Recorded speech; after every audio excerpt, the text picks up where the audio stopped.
గ్రామీణ ప్రాంతంలో అదే రకంగా పట్టణంలో స్థలం ఉండి స్థలం ఉన్న వారికి ఇందిరమ్మ స్కీమ్ ఏదైతే కంటిన్యూ చేస్తున్నామో అక్కడ ఏదైతే 5 లక్షల రూపాయలు వారికి ఇస్తున్నామో అదే 5 లక్షల రూపాయల బెనిఫిట్ ఇక్కడ స్థలముతో పాటు 5 లక్షల రూపాయలు ఉచితంగా ఇవ్వటం జరుగుద్ది. స్థలము ఖరీదు అన్డివైడెడ్ షేరు సుమారు 40 నుంచి 60 లక్షల రూపాయలు ఉంటుంది.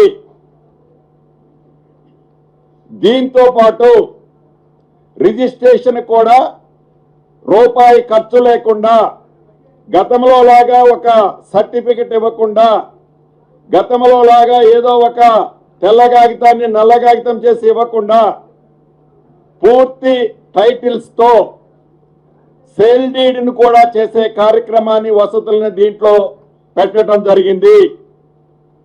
అయితే ఇక్కడ ఆ సేల్ డీడ్ ఎవరైతే బెనిఫిషరీ ఉన్నాడో ఆ బెనిఫిషరీ 10 years వరకు అమ్ముకోవటం కుదరదు.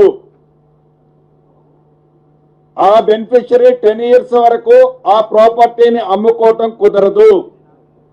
కానీ ఆ డాక్యుమెంట్ ఆ బెనిఫిషరీ బ్యాంక్ లోన్ కోసమో తన అవసరాల కోసమో ప్లెడ్జ్ చేసుకునే వసతిని కల్పిస్తున్నాము. ఆ బెనిఫిషరీ ఏదైతే ఒరిజినల్ డాక్యుమెంట్ రిజిస్టర్డ్ డాక్యుమెంట్ చేస్తున్నామో ఆ డాక్యుమెంట్ అమ్ముకోవటానికి 10 సంవత్సరాల వరకు కుదరదు. 10 సంవత్సరాల తర్వాత తను అమ్ముకోవచ్చు.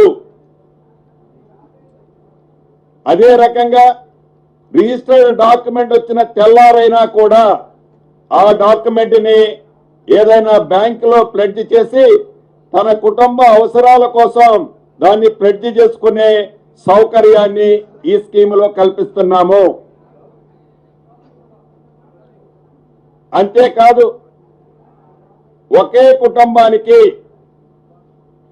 ఏదైతే కుటుంబం అంటే డెఫినేషన్ ఏదైతే ఉందో ఆ కుటుంబానికి భార్యకొకటి భర్తకొకటి ఇలా ఇవ్వరు, కుటుంబానికి ఒక్కటే ఇస్తారు. అది ఉన్న అపార్ట్మెంట్స్ కంటే ఎక్కువ అప్లికేషన్లు వస్తే పారదర్శకంగా ఓపెన్ గా లాటరీ సిస్టమ్ తో ఆ బెనిఫిషరీస్ అందరి సమక్షంలో డ్రా తీసి ఆ డ్రా తీసిన సీరియల్ ప్రకారము ఆ ప్రయారిటీ ప్రకారము వారికి ఇవ్వటం జరుగుద్ది. అంతేకాదు ఇంకా ఆ బ్రోచర్లో పూర్తి వివరాలు మీకు ఇచ్చాం. రేపటి నుంచి ఇవాళ జూలై 20వ తారీఖు, జూలై 21వ తారీఖు నుంచి ఆగస్టు 10వ తారీఖు వరకు అంటే 21 days అంటే 3 వారాలు అప్లికేషన్ చేయవలసిన వాళ్ళు ఇందాక నేను చెప్పినట్టు మీ సేవ కానీ వాట్సాప్ లో కానీ, మూడోది ఏంటండి పోర్టల్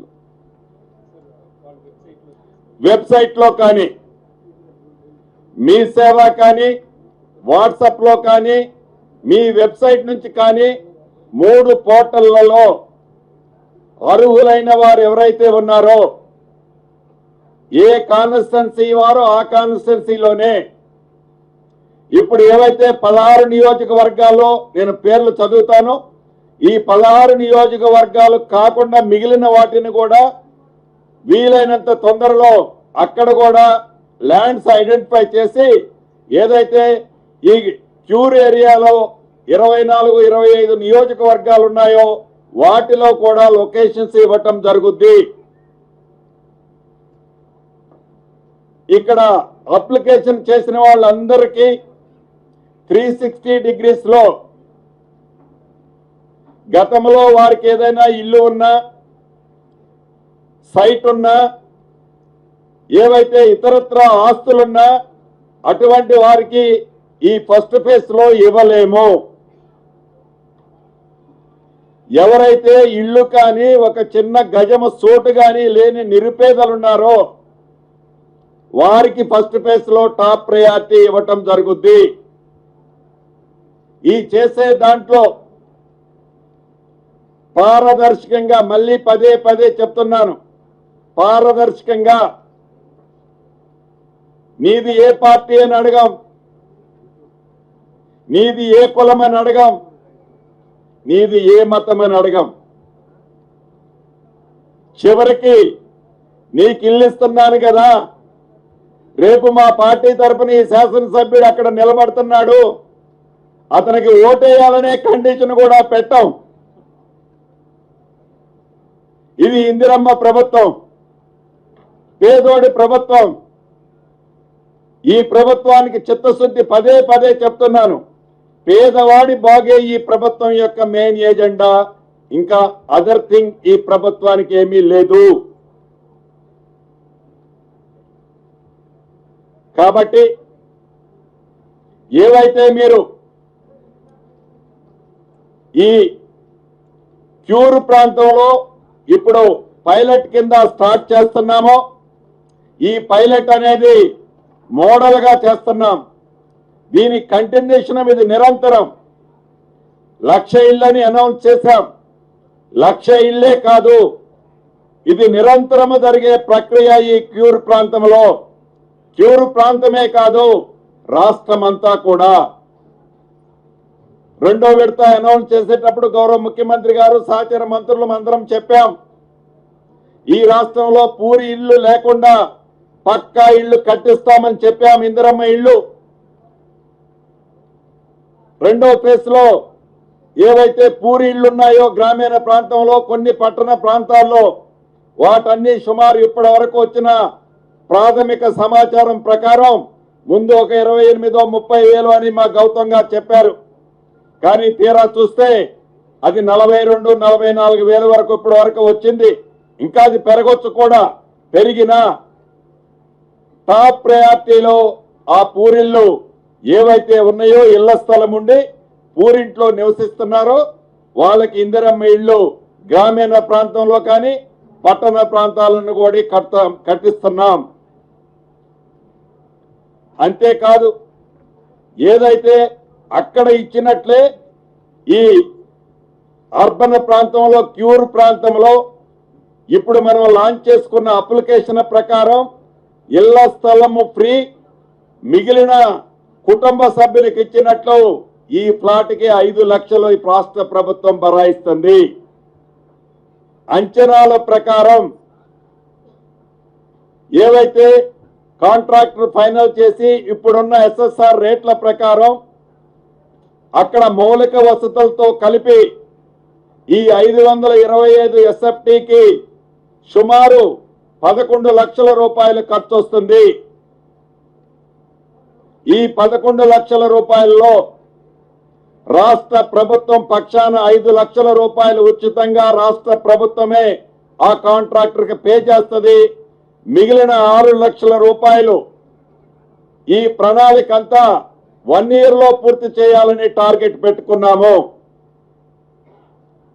ఈ 1 year లో 4 ఇన్స్టాల్మెంట్స్ కింద ఈ 6 లక్షల రూపాయలు ఏవైతే ఉన్నాయో ఆ పేదవాడికి బరువు కాకుండా, ఆ పేదవాడి కోరిక నెరవేర్చడం కోసం, ఆ పేదవాడు ఈనాడు ఏ పూరిల్లోనో ఏ వసతులు లేని స్థలంలో ప్రతి నెల 15 నుంచి 20,000 రూపాయలు అద్దెలు కడుతున్నాడో ఆ అద్దెల నుంచి ఉపశమనం కల్పించడం కోసం విడతల వారీగా ఈ 6 లక్షల రూపాయలు 4 విడతల్లో కట్టే విధంగా వసతి కల్పిస్తున్నాము.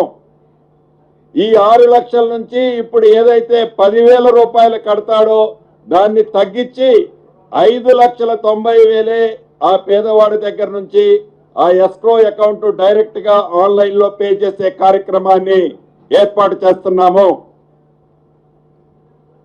ఎవరైతే లబ్ధిదారులు ఉన్నారో, ఎవరైతే ఈ కోర్ ప్రాంతంలో నిరుపేద నా కుటుంబ సభ్యులు ఉన్నారో, ఎవరైనా మిడిల్ మ్యాన్ గా, ఎవరైనా బ్రోకర్ అవతారం ఎత్తి, ఎవరైనా మాయమాటలు చెప్పి మీ దగ్గరకు వచ్చి నాకు శ్రీధర్ బాబు అన్న తెలుసు, పొంగిలేటి తెలుసు, పొన్నం గారు తెలుసు, వీరు తెలుసు, వారు తెలుసు అని మాయ మాటలు చెప్తే మీరేమీ నమ్మొద్దు.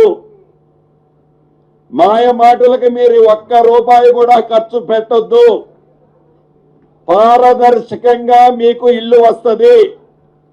దయచేసి మిడిల్ మ్యాన్ కి ఒక్క రూపాయి కూడా నా కుటుంబ సభ్యులు ఖర్చు పెట్టొద్దని, లంచాలు ఇయ్యొద్దని ఈ వేదిక ద్వారా వారందరినీ అభ్యర్థిస్తున్నాను. ఎందుకంటే ఇల్లు అనేది ఒక స్వప్నం, ఒక కళ. గతంలో మేము చూసాం, వీరికి డబుల్ బెడ్రూమ్ వేయటానికి 3 లక్షలు ఇచ్చాము, 5 లక్షలు ఇచ్చాము, ఇది చేశాము, అది చేశామని ఇక్కడున్న మా అందరి దగ్గరికి ఆ నిరుపేదలు వచ్చి చెప్పుకున్న కేసులు కొన్ని ప్రత్యక్షంగా చూశాము, విన్నాము. అటువంటి పరిస్థితి వద్దని ప్రత్యేకంగా దాన్ని ఈ వేదిక ద్వారా నా పేద కుటుంబ సభ్యులకి తెలియజేయదలుచుకున్నాను. కాబట్టి ఈరోజు ఈ ఇందిరమ్మ ఇళ్ల కార్యక్రమాన్ని ఆనాడు భద్రాద్రిలో రాముల వారి సన్నిధి నుంచి ప్రారంభించాం. ఒక శుభదినం, అద్భుతంగా సిటీలో బోనాల పండుగలు జరుగుతున్నాయి. మా ఇన్ఛార్జి మంత్రులందరి సమక్షంలో ఆ అమ్మవారి సాక్షిగా ఈ రాష్ట్ర ప్రభుత్వానికి ఏ రకమైన స్వార్థము లేదు, ఏ రకమైన సెకండ్ థింకింగ్ లేదు, ఏ రకమైన వ్యక్తిగతమైన ఆలోచన లేదు. ఈ బోనాల పండుగ ఈ నెలలో ఏ రకంగా అయితే జరుగుతున్నాయో మళ్ళొచ్చే బోనాల పండుగ నాటికల్లా నా పేదింటి ఆడబిడ్డ తన దశాబ్దాల చిర కోరిక, ఆశ నెరవేర్చటమే ఈ ప్రభుత్వం యొక్క లక్ష్యమని ఈ వేదిక ద్వారా తెలుపుతూ, మా మిత్రులు చెప్పినట్లు నెక్స్ట్ బోనాలకి అక్కడి నుంచే బోనాలు ఎత్తిస్తానని మా అన్న చెప్తున్నాడు. తప్పకుండా ఆ అమ్మవారి సంకల్పంతో, ఆ అమ్మవారి దీవెనలతో ఆ కార్యక్రమం చేస్తాము.